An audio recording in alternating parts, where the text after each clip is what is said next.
The Philadelphia Eagles made an interesting roster move on Tuesday, placing Brandon Brooks on the physically unable to perform list and signing a tight end in his place.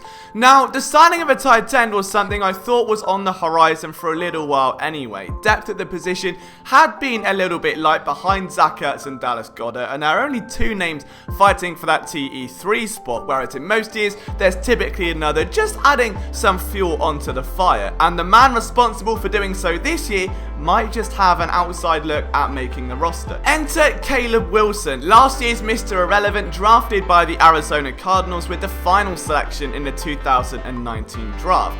He's 6'4", 235 pounds, and ran a blazing 4.59 40-yard dash, which ranked in the 91st percentile in his position.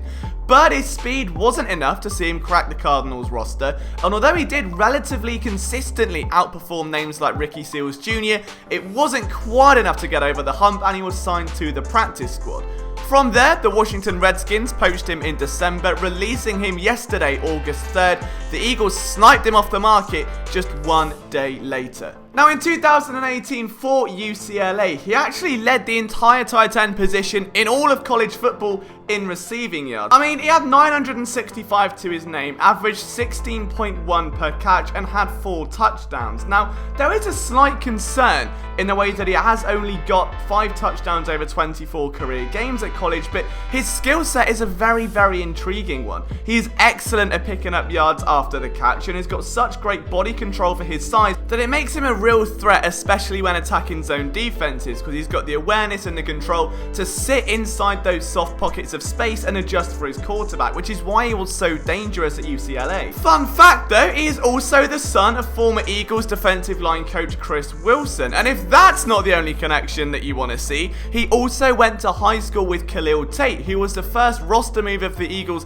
going into training camp. He was waived, former quarterback, moved to wide receiver, so the links between Wilson and the Eagles do seem to just keep popping up. What I really like about this move is that it shows an intuitiveness of the front office that just hasn't dissipated over the offseason. This is such a tricky year to navigate. There's no preseason, there's no OTAs, and while yes, it's now going to be tricky for Wilson to make the roster, the fact that he was poached that quickly shows the Eagles are just as laser pointed as ever when it comes to focusing on potential targets and players that they'd formerly had interest in. Will he make the cut? Well, he's going to have his work cut out to do so. He'll be dropped right into a tight end 3 battle with Joshua Perkins and undrafted rookie Noah Togai, who was paid very, very well by the Philadelphia Eagles. Now, Togai is definitely the more intriguing option here. Out of Oregon State, had a fantastic campaign last year and brings arguably a more complete skill set to the table, but stranger things have happened, and we know the Eagles do like their tight ends to develop. Just look at Trey Burton when he was brought on